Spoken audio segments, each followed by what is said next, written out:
हरे कृष्णा, राधे राधे।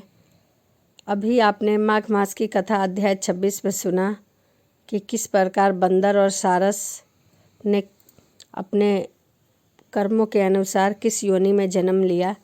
तो चलिए माघ मास की कथा अध्याय 27 शुरू करते हैं।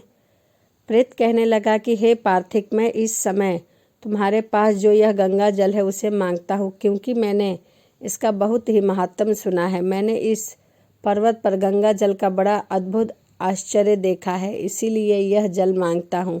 मैं प्रेत योनि में अति दुखी हूँ।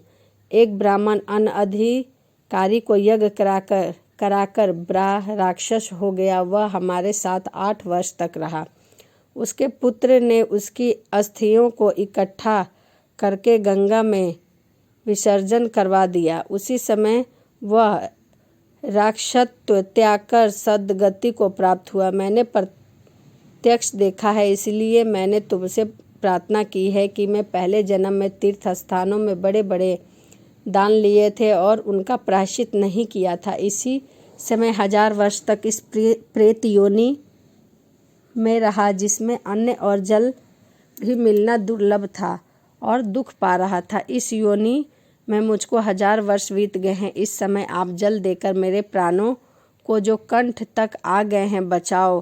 कुष्ठ आदि रोगों से भी मनुष्य प्राणों को त्याग करने की इच्छा नहीं करता। देवधूति कहने लगे कि ऐसे उस प्रेत के वचन सुनकर उस ब्राह्मण बड़ा विस्मयी हुआ और वह अपने मन में विचार करने लगा कि संसार में पाप और पुण्य के फल अवश्य आ पड़ते हैं। देव, दानव, मनुष्य, कीड़े मकोड़े भी रोगों से पीड़ित होते हैं। बाल तथा वृद्ध को मरण, अंधा तथा कुबड़ापन, ऐश्वर्य, दरिद्रता, पांडित्य तथा मूर्खता सब कर्मों से ही होता है। इस कर्म भूमि में जिन्होंने न्याय से धन इकट्ठा किया वह धन्य है। यह सुनकर प्रेत गदगद वाणी से बोला, हे पार्थिक, मैं जानता हूँ कि आप सर्वज्ञ हैं।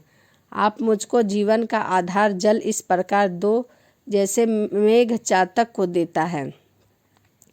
तब पार्थिक कहने लगा कि हे प्रेत, मेरे माता पिता भृगु क्षेत्र में बैठे हैं, मैं उन्हीं के लिए जल लाया हूँ। अब बीच में तुमने गंगा के संगम का जल मांग लिया है। अब मैं इसी धर्म संदेह में पड़ा हूँ कि क्या कांड वस्तु में यज्ञों को इतना नहीं मानते जितना प्राण रक्षा को मानते हैं। इसीलिए प्रेत को जल देकर तृप्त करके माता पिता के लिए फिर जल लाऊंगा। लोमस जी कहने लगे कि इस प्रकार पथिक ने गंगा यमुना के संगम का जल उस प्रेत को दिया। उस प्रेत के प्रीतिपूर्वक जल को पिया। उसी समय वह प्रेत शरीर को छोड़कर दिव्य देहधारी हो गया। केरल कहने लगा कि बिंदु मात्र गंगा जल से वह प्रेत मुक्त हो गया। ब्रह्मा जी भी इस जल के गुण का वर्णन नहीं कर सकते, नहीं तो महादेव जी इस जल को मस्तक पर क्यों धारण करते। इस संसार में जो मनुष्य काया, वाचा और मनसा से पापों से रंग गए हैं वह गंगा जल में नहीं घुलते। गंगा जल के सेवन युक्त से सभी पाप नष्ट हो जाते हैं। इसके जल को स्पर्श करते ही प्रेतस्तों को छोड़कर मुक्ति को प्राप्त हो जाते हैं। गंगा स्नान करना ही वैष्णव पद को प्राप्त होता है। यदि संबंधी लोग गंगा से तर्पण करें तो नरक रहने वाले पितर लोग स्वर्ग में चले जाते हैं और स्वर्ग में रहने वाले ब्रह्मात्म को प्राप्त होते हैं। गंगा के समान और कोई मुक्ति का साधन नहीं है। वह प्रेत वहाँ से चला गया और 1 मास में जब माघ मास आया तो उसने सुने हुए प्रयाग महात्म के अनुसार गंगा यमुना के संगम पर स्नान करके पिशाच शरीर को धारण कर भक्तिपूर्वक नारायण की स्तुति करता हुआ वह द्रविड़ देश का राजा गंधर्व से सेवित उत्तम विमान पर बैठकर इंद्रपुरी को गया।